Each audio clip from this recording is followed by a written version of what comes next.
If you're carrying the shattered dreams or unspoken grief or the weight of having been strong for far too long, I want you to know you are not late. You are not broken. You are not alone.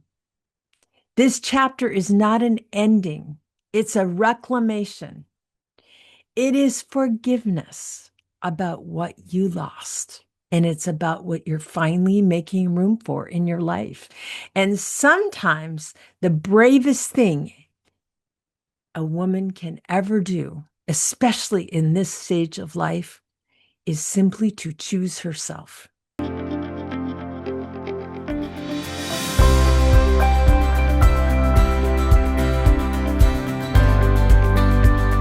What if the best chapter of your life hasn't even begun yet? What lies within you is the power to live brighter, bolder, and truer than ever before. So welcome to Vivatude, where caregiving, connections, and career come into balance, and where your vitality, vision, and voice shines through. Because the revolution isn't out there, it's already within you. Welcome to Vivatude. Today, I want to talk to you, woman to woman, and not from a place of raw pain, but a place that is lived of experience. You know, from the quiet ground that comes after life has broken your heart more than once, and you're still standing. Because if you're listening to this, chances are you've been hurt before, maybe more than once. And the chances are that you didn't have the luxury of falling apart for very long because you had children to raise, loved ones to care for, responsibilities to meet, and in many cases, aging parents or senior loved ones who depended upon you and your strength. So you did what so many of us women often do. You carried on. You stayed strong. You showed up and you held everything together on your shoulders, even when your heart was quietly unraveling. And you know, over time, you've learned how to survive loss, maybe disappointment, betrayal, and grief without even being given the space to grieve it fully. And that's who I want to speak to today. You know, there is a truth about forgiveness for mature women. Forgiveness at our stage of life, it's different. It's not about one wound. It's about many. It's about the accumulation of disappointments, the compromises that you've made in your life, the dreams that you've had to adjust continually, and the hopes you quietly laid down because life required you to be practical, responsible, and strong. Forgiveness isn't just about people. It is about paths. Paths that we choose believing that they would lead to somewhere else.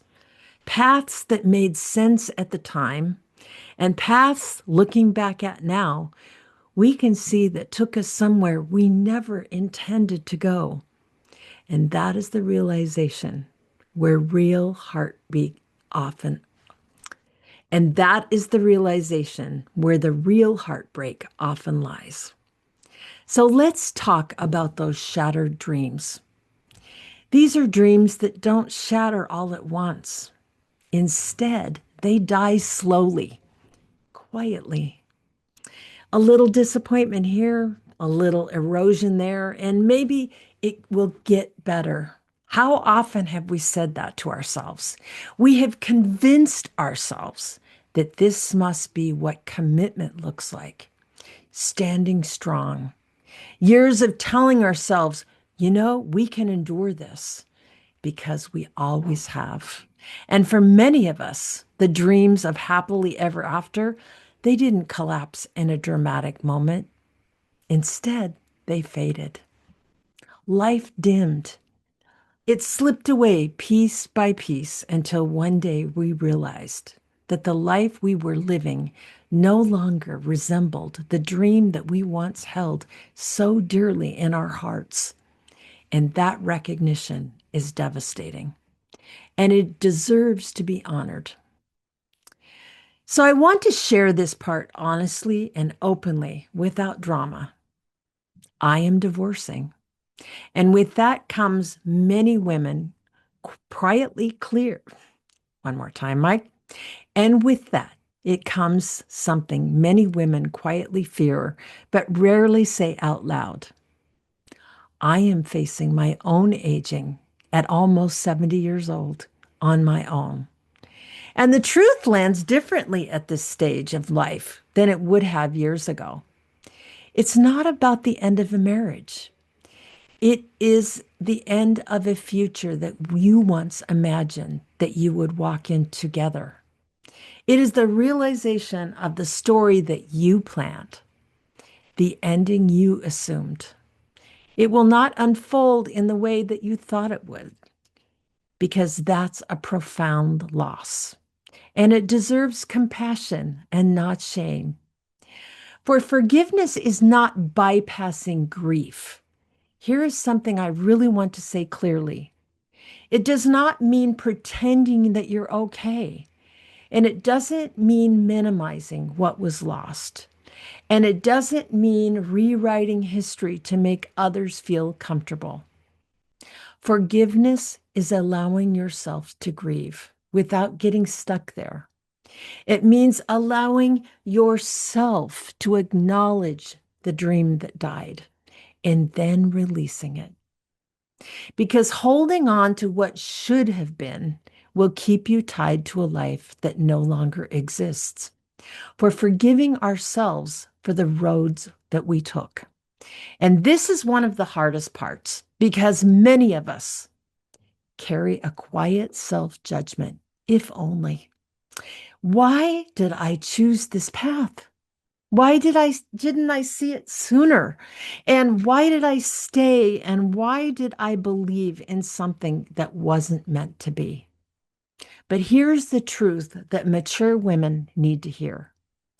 You made the best decisions you could in life with the information, the resources, the responsibilities, and the emotional realities that you had the time.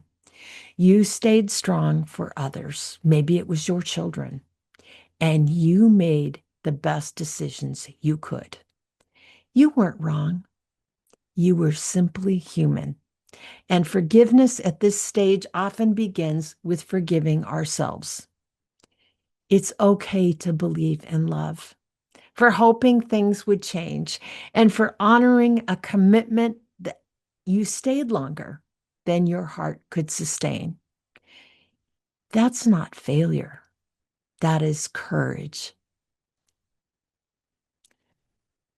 The strength we carried and the cost of it, so many of us became strong because we had no other choice. We became the steady ones, the caretakers, the problem solvers, the emotional anchors. And while that strength kept others afloat, it often came at the cost of our own softness. Forgiveness now asks something of us: to stop just surviving. Stop carrying what is no longer ours to carry and allow ourselves finally to be supported by our own truth.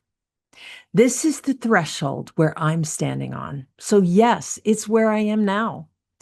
I am standing at a threshold I never imagined, grieving dreams that didn't come true, releasing a future that will not arrive, and facing aging with a new kind of honesty. And yet, something else is here too: clarity, peace, self-respect, and a quiet but powerful sense of becoming into a new phase of myself. Because forgiveness does not empty us, it actually frees us. So if you are listening today and you recognize yourself in any of this, If you're carrying the shattered dreams or unspoken grief or the weight of having been strong for far too long, I want you to know you are not late. You are not broken. You are not alone. This chapter is not an ending. It's a reclamation. It is forgiveness about what you lost. And it's about what you're finally making room for in your life. And sometimes the bravest thing a woman can ever do, especially in this stage of life, is simply to choose herself, to choose her tenderness, her honesty, and her hope. For this is what Vivatude is about. Your revolution emerging from within. And I'm walking this new road, not with fear, but with grace. So I wish each and every one of you a happy new year. Learn to forgive yourself and set yourself free in 2026. And thanks for listening to Vivatude. 4 hosts, 1 each week. We help you revivatude your next chapter because purpose, passion, and prosperity isn't out there. They're already within you. Brighter, bolder, truer. Vivatude.